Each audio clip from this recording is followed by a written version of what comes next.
Hello बच्चों, आज के अपने इस वीडियो में हम रियल नंबर्स जो पहला चैप्टर है क्लास 10 सीबीएसई का उसके बारे में जानेंगे और रियल नंबर से रिलेटेड जो भी क्वेश्चंस होंगे उनको हम अच्छे से सॉल्व करेंगे। ठीक है, कुछ सिस्टमेटिक क्वेश्चन इसमें से सेक्शन बी सेक्शन सी में से आते हैं, सेक्शन डी में इसके क्वेश्चंस नहीं आते हैं और एमसीक्यू क्वेश्चन भी इसमें से बहुत सारे बनते हैं।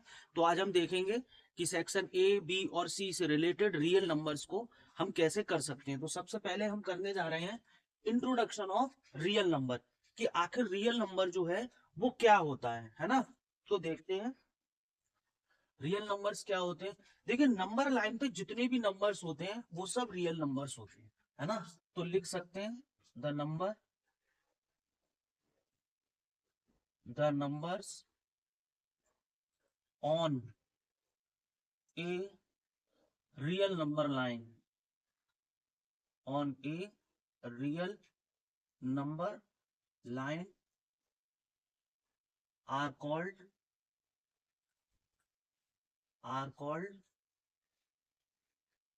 real numbers। यानी कि रियल नंबर लाइन पे जो भी नंबर होते हैं वो सब हमारे रियल नंबर्स होते हैं, है ना। तो अब इनको थोड़ा सा हम क्लासिफाइड भी कर सकते हैं। देखिए कैसे क्लासिफाइड कर सकते हैं रियल नंबर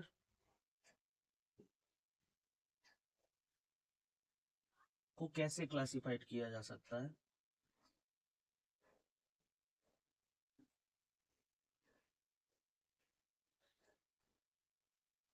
देखिए, इसमें हम दो तरह से कर सकते हैं। एक होते हैं हमारे रेशनल नंबर, रेशनल नंबर्स, और दूसरे होते हैं हमारे इरेशनल नंबर्स।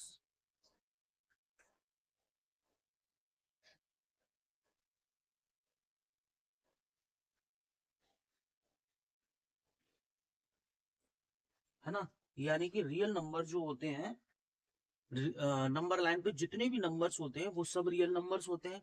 अगर क्लासिफिकेशन हम करें तो दो तरह से हम इनको क्लासिफाई कर सकते हैं, रेशनल और इरेशनल। ठीक है, आपने इनकी डेफिनेशंस हैं वो पढ़ी होंगी, तो इनकी जो डेफिनेशंस हैं वो हम शॉर्ट में लिख लेते हैं यहाँ पे।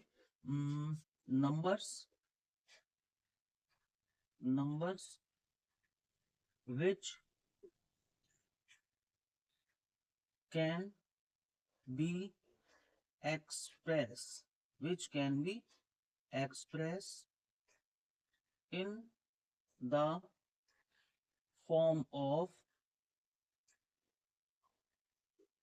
P upon Q, where Q cannot is equals to G।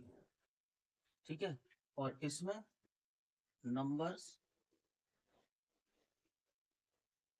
which can not be expressed in the form of P upon Q। तो बहुत सिंपल है कि ऐसे नंबर जिनको हम P अपॉन Q की फॉर्म में रख सकते हैं वो हमारे रेशनल नंबर होंगे, और ऐसे नंबर जिन्हें हम P अपॉन Q की फॉर्म में नहीं रख सकते हैं वो हमारे इरेशनल नंबर होंगे। तो ये किस टाइप से होंगे देखते हैं। देखिए यहाँ पे अब क्या क्या बनेगा उसको ध्यान से देखिएगा। देखिए, ऑल नेचुरल नंबर बनेंगे, all natural number, all natural numbers आएंगे इसमें, ऑल होल नंबर्स आएंगे इसमें,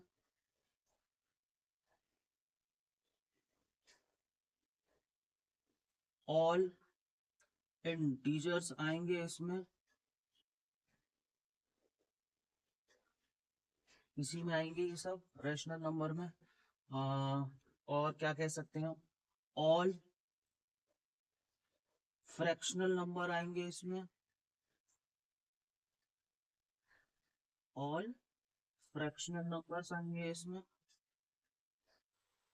ऑल डेसिमल नंबर्स आएंगे इसमें, ऑल डेसिमल नंबर्स भी इसी में आएंगे। तो इतना सारा कंटेंट हमारा जो है वो सब किस में आएगा, वो सब रेशनल नंबर में आएगा। All natural, all whole, all integers, all fractional and all decimal number, ये सब हमारे किस पार्ट को कंटेन करेंगे, ये सब हमारे रेशनल नंबर के पार्ट को कंटेन करेंगे। यानी इन सारे नंबर्स को हम पी अपॉन क्यू की फॉर्म में मैनेज कर सकते हैं, ये सारे नंबर्स, है ना। अभी हम करके देखते हैं इसमें। तो फिर इसमें कौन से नंबर आएंगे, देखिए इसमें वो नंबर आएंगे जो इनको कंटेन नहीं करेंगे। कैसे देखते हैं, देखिए नेचुरल नंबर की अगर हम बात करें तो देखिए 2 हो गया, 3 हो गया, है ना, 1 भी हो गया, 5 भी हो गया, है ना। अब इनको बहुत ध्यान से देखिए, इनको बहुत ध्यान से देखिए, 2 को 2 अपॉन 1 लिखा जा सकता है, 3 को 3 अपॉन 1 लिखा जा सकता है, 1 को भी 1 अपॉन 1 लिखा जा सकता है, और 5 को भी 5 अपॉन 1 लिखा जा सकता है। तो देखिए ये सब के सब नंबर ये नेचुरल नंबर्स हैं, और ये सब हमने किस फॉर्म में लिख दिए हैं, पी अपॉन क्यू की फॉर्म में इनको मैनेज कर दिया है। इसका मतलब ये सारे रेशनल नंबर्स। ओके, चलिए यहां देखते हैं। देखिए होल नंबर 0 1, है ना, 2 3 4 5 6 को कुछ भी ले लेते हैं, जैसे ये ले लिए। अब देखिए यहाँ पे अपॉन में 1 हम लगा सकते हैं, यहाँ भी लगा सकते हैं, यहाँ भी लगा सकते हैं, और यहाँ भी लगा सकते हैं। तो ये सारे नंबर्स हमारे कैसे हो गए, ये सारे नंबर भी हमारे रेशनल नंबर्स हो गए, क्योंकि इनको भी हमने पी अपॉन क्यू की फॉर्म में मैनेज कर लिया है। आप जितने नंबर्स को पी अपॉन क्यू की फॉर्म में लिख सकते हैं, आप जिन जिन नंबर्स को पी अपॉन क्यू की फॉर्म में लिख सकते हैं, वो सारे के सारे आपके रियल नंबर्स होंगे। ठीक है, इंटीजर्स के बारे में देखते हैं। देखिए इंटीजर्स, देखिए इंटीजर्स जो होते हैं वो कॉम्बिनेशन है या यूनियन है आपका नेगेटिव, पॉजिटिव और जीरो का, है ना। तो देख लेते हैं, जैसे नेगेटिव ले लिया हमने, है ना, ये नेगेटिव नंबर्स हो गए हमारे, एक जीरो भी ले लिया इसमें, कुछ हमारे ये पॉजिटिव नंबर्स हो गए, है ना, ये कुछ पॉजिटिव नंबर्स हो गए। देखिए इसमें भी अपॉन में हम 1 लगा सकते हैं, इसके अपॉन में भी 1 लगा सकते हैं, यहाँ भी 1 लगा सकते हैं, और यहाँ भी 1, और यहाँ भी 1 लगा सकते हैं। यानी कहने का मतलब सिर्फ इतना है कि आप जिन जिन नंबर्स को अपॉन की फॉर्म में लिख सकते हैं, बस डिनोमिनेटर आपका जीरो नहीं होना चाहिए, है ना। डिनोमिनेटर जीरो आपका नहीं होना चाहिए, यानी हम कह सकते हैं, हम ये कह सकते हैं कि कहीं पे न्यूमरेटर अपॉन डिनोमिनेटर लिखा हुआ है, न्यूमरेटर अपॉन डिनोमिनेटर लिखा हुआ है, तो ये जो पार्ट है हमारा, ये पार्ट हमारा रेशनल नंबर पार्ट है। कौन सा पार्ट है, ये हमारा रेशनल नंबर पार्ट है। ठीक है, रेशनल नंबर्स पार्ट है। बस होना क्या चाहिए कि डिनोमिनेटर, डिनोमिनेटर डिनोमिनेटर हमारा जीरो नहीं होना चाहिए, है ना। तो हम यहाँ पे देखिए यही सब कर रहे हैं, सारे नेचुरल नंबर्स को हमने अपॉन की फॉर्म में लिख दिया, सारे होल नंबर्स को हमने अपॉन की फॉर्म में लिख दिया, सारे इंटीजर्स को हमने अपॉन की फॉर्म में लिख दिया, है ना। अब फ्रैक्शनल नंबर की बात आ रही है। फ्रैक्शनल नंबर का मतलब हो गया बच्चों कि आप अपॉन के नंबर जितने भी, जैसे 2/3, 5/7, 18/5, है ना, -19/7, है ना, -23/8। तो ये सारे नंबर हमारे फ्रैक्शनल नंबर हैं। अभी तक हमने जितने भी नंबर्स पढ़े हैं, चाहे वो नेचुरल नंबर हो, होल नंबर हो, इंटीजर्स हो, फ्रैक्शनल नंबर हो, जितने भी हमने पढ़े हैं, किसी का भी डिनोमिनेटर जीरो नहीं है। आप चेक कर लीजिए, देखिए डिनोमिनेटर किसी का भी जीरो नहीं है। न्यूमरेटर जीरो हो सकता है, न्यूमरेटर जीरो हो सकता है, यानी कि देखते हैं यहाँ पे कि 0/1 ये तो एक रेशनल नंबर होगा, 0/1 ये एक रेशनल नंबर है, ये एक रेशनल नंबर है, क्योंकि इसका जो डिनोमिनेटर है वो 0 नहीं है। लेकिन अगर इसको मैं इस तरह से लिख दूंगा तो ये हमारा रेशनल नंबर नहीं है, और एक्चुअली में हम कहें तो ये हमारा नॉट डिफाइंड का केस है। किसका केस है? नॉट डिफाइंड, यानी 1/0 की वैल्यू नहीं आएगी, है ना। तो कुल मिला के हम बोल सकते हैं कि समथिंग अपॉन जीरो, ऐसे 0/समथिंग, 0/समथिंग कुछ भी हो सकता है। 0/समथिंग का जो आंसर आएगा वो 0 आएगा, और समथिंग अपॉन 0, समथिंग समथिंग का मतलब कोई भी नंबर हो सकता है, अपॉन 0 ये हमारा नॉट डिफाइन होगा। इस बात का आप ध्यान रखें।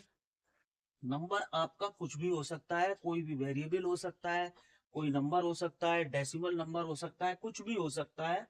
तो 0/समथिंग होगा वो 0 होगा, और समथिंग अपॉन 0 होगा वो हमारा नॉट डिफाइन होगा।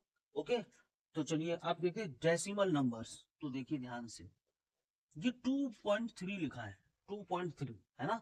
तो देखिए 2.3 को हम 23/10 लिख सकते हैं। देखिए अपॉन ये भी बन गया हमारा 23/10, पहले ये 2.3 था। कहीं पे 4.58 लिखा है, तो इसको हम 458 अपॉन में 100 भी लिख सकते हो, है ना।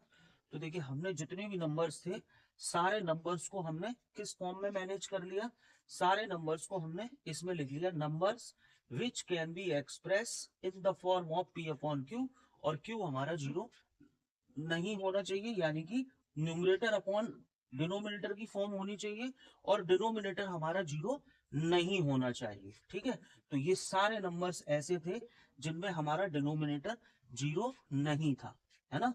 और देखिए नेचुरल नंबर, अगर यहां से मैं 1 हटा दूं तो ये सारे नेचुरल नंबर बन जाएंगे। होल नंबर अगर यहाँ से भी 1 हटा दें तो ये सारे होल नंबर हो जाएंगे।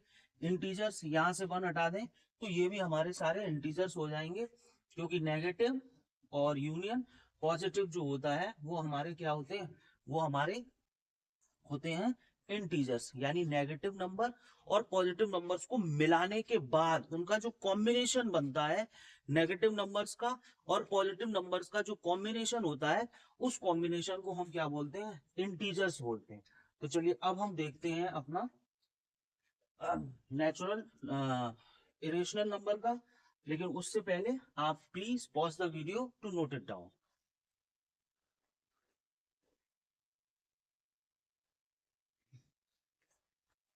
तो चलिए बच्चों अब देखते हैं हम अपना इरेशनल नंबर क्या होता है ना। लेकिन उससे पहले एक बहुत छोटी सी चीज देखते हैं, बहुत छोटी सी चीज, ध्यान से देखिएगा। अगर मैंने लिखा है √√4, है ना, और यहाँ पे लिखा है √25, है ना, तो देखिए 4 का स्क्वायर रूट कितना आएगा बच्चों, 2। और 2 को हम क्या लिख सकते हैं, 2 को हम क्या लिख सकते हैं, 2 को हम लिख सकते हैं 2/1, है ना। तो देखिए ये भी नंबर हमारा क्या बन गया, एक रेशनल नंबर बन गया। इसका 5 होता है स्क्वायर रूट, और इसको हम क्या लिख सकते हैं, 5/1। ठीक है, आप थोड़ा इमेजिन करिए कि √2, इसका स्क्वायर रूट आप कंप्लीट नहीं निकाल सकते हैं, क्योंकि ये जो नंबर्स आ रहे हैं हमारे, 4, 1 हो गया, 4 हो गया, 16 हो गया, 9 हो गया, 25 हो गया, है ना, 81 है, 49 है, 64 है, यानी ये कुछ ऐसे नंबर्स हैं जिनके स्क्वायर रूट हम आसानी से निकाल सकते हैं। तो इनके स्क्वायर रूट हो गया 8, और 8 को हम क्या लिख सकते हैं, 8/1, है ना।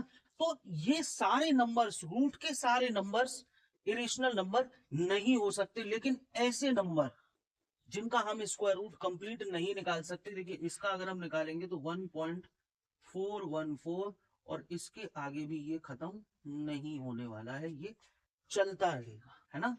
√3 1.732, और इसके आगे भी ये गोइंग ऑन की कंडीशन में होगा। √5 ये 2.236, और इसके आगे भी ये गोइंग ऑन की कंडीशन में रहेगा, है ना। तो एक तो ऐसे नंबर जिनका हम स्क्वायर रूट नहीं ले सकते, कंप्लीट स्क्वायर रूट जिनका नहीं आ सकता वो हमारे कैसे नंबर्स होंगे, इरेशनल नंबर्स होंगे, ठीक है ना।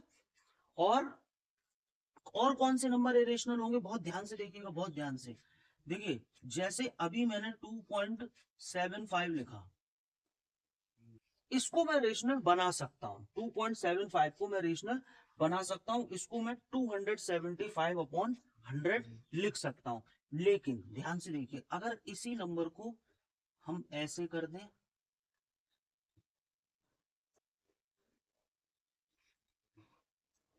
ऐसे, तो देखिए अब आप इसे अपॉन में नहीं लिख सकते हैं, है ना। इस तरह के नंबर जिनमें कुछ पर्टिकुलर नंबर्स के या कोई एक पर्टिकुलर नंबर कुछ गैप करके बढ़ रहा हो, है ना। और देखते हैं, जैसे 5.36, फिर जीरो लगा देंगे, फिर 36, 0 0 36, 0 0 0 3 6, कुछ इस तरह से, है ना। या फिर हम बोल सकते हैं 7.5329873256 8 0 1 2, यानी इस तरह के नंबर जो हमारे खत्म नहीं हो रहे हैं, और इंटरवल इनके हमारे लगातार, देखिए यहाँ पे इंटरवल बढ़ रहा है, जीरो, ये 2 जीरो हो गए, ये 3 जीरो हो गए, यहाँ पे भी 1 जीरो है, ये 2 जीरो है, ये 3 जीरो है ना। और यहाँ पे भी डिजिट कुछ कुछ अटपटी सी डिजिट आ रही है, जिसको हम सॉल्व नहीं कर पा रहे हैं। इसको हम इसको पॉइंट हटा के हम जीरो अगर बढ़ाएंगे भी, तो हम कितने जीरो इसके बढ़ा पाएंगे। तो क्लियर हुआ आपको कि इस तरह के नंबर, यानी स्क्वायर रूट के सारे नंबर आपके इरेशनल नंबर्स नहीं हो सकते हैं, है ना। अगर परफेक्ट स्क्वायर का नंबर आएगा स्क्वायर रूट के अंदर, तो वो रेशनल होगा, यानी स्क्वायर रूट के अंदर परफेक्ट स्क्वायर नंबर आएगा, परफेक्ट स्क्वायर नंबर अगर आएगा स्क्वायर रूट के अंदर, तो वो हमारा रेशनल नंबर काउंट होगा, रेशनल नंबर काउंट होगा, है ना। लेकिन यहाँ पे देखिए √2, √3, √7, है ना, √8, √11, √12, है ना, √12। अब देखिए कुछ बच्चों के दिमाग में आएगा कि सर √12 तो हो सकता है, तो देखिए ध्यान से, √12 क्यों नहीं हो सकता। देखिए √12 के अगर मैं फैक्टराइज करूंगा, तो 2 × 2 × 3 आएगा, तो ये हमारा क्या बना, 2√3। तो यहाँ पे ये जो √3 आ गया है, ये हमारा कैसा नंबर है, इरेशनल नंबर है, इसलिए हमारा √12 भी कैसा नंबर होगा, इरेशनल नंबर होगा, है ना। तो हम कह सकते हैं कि ये जो परफेक्ट स्क्वायर वाले नंबर्स को छोड़ के, परफेक्ट स्क्वायर्स वाले नंबर्स को छोड़ के और जितने भी नंबर आ रहे हैं, या वो नंबर इस फॉर्म में आ रहे हैं कि वो इनफाइनाइट तक जा रहे हैं, उनका कोई लास्ट हमारे पास नहीं है, तो वो सारे नंबर्स हमारे कैसे नंबर्स होने वाले हैं, वो सारे नंबर हमारे इरेशनल नंबर होने वाले हैं। ओके, सो आई होप कि आपको वीडियो पसंद आई होगी, रियल नंबर का इंट्रोडक्शन भी आपको अच्छे से समझ आया होगा। मिलते हैं अपने अगले वीडियो में इसके एक्सरसाइज के साथ। Okay, thank you.